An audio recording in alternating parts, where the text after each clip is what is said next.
Assalamualaikum warahmatullahi wabarakatuh. Perkenalkan, nama saya Rika Aziza, mahasiswa Universitas Juanda Bogor semester 3 Prodi Ilmu Hukum dengan NIM E201071. Merupakan mahasiswa pertukaran pelajar program MBKM antara Universitas Juanda dengan Universitas Surya Kencana. Baik, saya di sini akan mereview pertemuan ke-6 mata kuliah Hukum Pidana dengan dosen pengampu Ibu Profesor Dr. Hajah Heni Nuraini SHMH dan Bapak Dr. M. Rendi Aridayandi SHMH. Pada pertemuan ke-6 kemarin membahas tentang perbuatan melawan hukum. Sifat melawan hukum atau perbuatan melawan hukum merupakan unsur objektif dari tindak pidana karena merupakan penilaian terhadap peristiwa atau perbuatan dan bukan pada pelaku. Kemudian, suatu perbuatan dapat dikatakan melawan hukum apabila perbuatan tersebut termasuk dalam rumusan delik sebagaimana dirumuskan dalam undang-undang. Nah, perbuatan yang memenuhi rumusan dalam undang-undang tidak selalu bersifat melawan hukum, sebab mungkin ada hal yang menghilangkan sifat melawan hukum perbuatan tersebut. Kemudian, sifat melawan hukum terdiri dari sifat melawan hukum formil, yaitu perbuatan bersifat melawan hukum apabila perbuatan tersebut dirumuskan dalam undang-undang sebagai suatu tindak pidana dan diancam dengan sanksi pidana.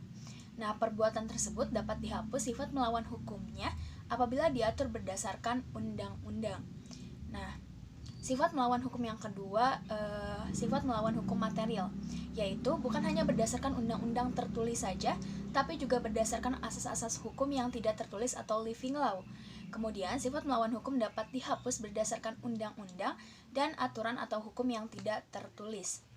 Nah, kesimpulannya, sifat melawan hukum dapat dihapus dengan adanya alasan pembenar. Kemudian, menurut sifat melawan hukum formil, alasan pembenar hanya dapat diambil berdasarkan hukum tertulis. Menurut sifat melawan hukum material, alasan pembenar dapat diambil dari hukum tidak tertulis. Ajaran melawan hukum formil sudah tidak dianut lagi sejak tahun 1963. Nah, yang menentukan adanya alasan pembenar di luar undang-undang adalah hakim apabila yang pertama terjadi pertentangan antara hukum tertulis dan hukum tidak tertulis. Hukum tidak tertulis tersebut harus dipandang adil dan benar oleh seluruh masyarakat umum. Kemudian, rasa keadilan itu harus bersifat umum. Nah, sifat melawan hukum material dibagi menjadi dalam fungsi negatif, mengakui kemungkinan adanya hal-hal yang ada di luar undang-undang untuk menghapuskan sifat melawan hukumnya perbuatan yang memenuhi rumusan undang-undang. Nah, dalam fungsi positif menganggap suatu perbuatan tetap sebagai tindak pidana walaupun tidak nyata diancam dengan pidana dalam undang-undang. Jadi mengakui adanya hukum tidak tertulis sebagai sumber hukum positif. Kemudian, sistem hukum pidana Indonesia menganut ajaran melawan hukum material dalam fungsi yang negatif. Contohnya pada peristiwa Ares Dr. Hewan.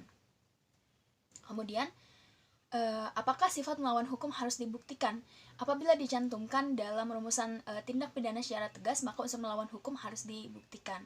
Apabila tidak dicantumkan secara tegas dalam rumusan undang-undang, maka ada dua pendapat, yaitu dalam fungsi positif harus dibuktikan karena mempunyai unsur konstitutif. Ada tindak pidana apabila ada perbuatan yang bersifat melawan hukum. Nah, dalam fungsi yang negatif tidak perlu dibuktikan.